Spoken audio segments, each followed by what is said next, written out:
¿Qué tal, gente?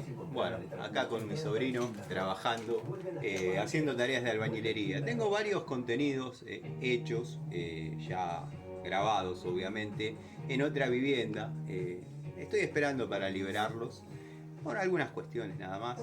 Pero bueno, en esta propiedad particularmente estamos haciendo un par de llaves, producto de que nada, están las hileras o hiladas de ladrillo sin material entre medio.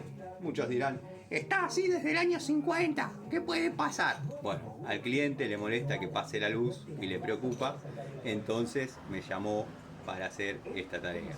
Yo ahora voy a hacer una prueba de envejecimiento acelerado de el martillo Jadever de 1 kilo, y bueno, una prueba de envejecimiento completamente tardío. Bueno, quédese tranquila. Ahí la señora me ofreció un vaso de agua, como en pocas casas pasa. Así que nos vamos a dar a la tarea de romper. Sé que van a decir, la señora te arruinó el video. Llévense este paquete a Mendoza. Le voy a dar.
No ha sufrido daño.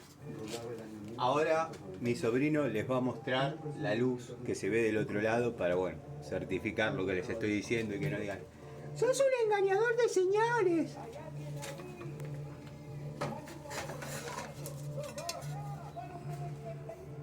¿Les parece? ¿Les parece que se puede engañar gente así? Panchos. Mostrarle la luz.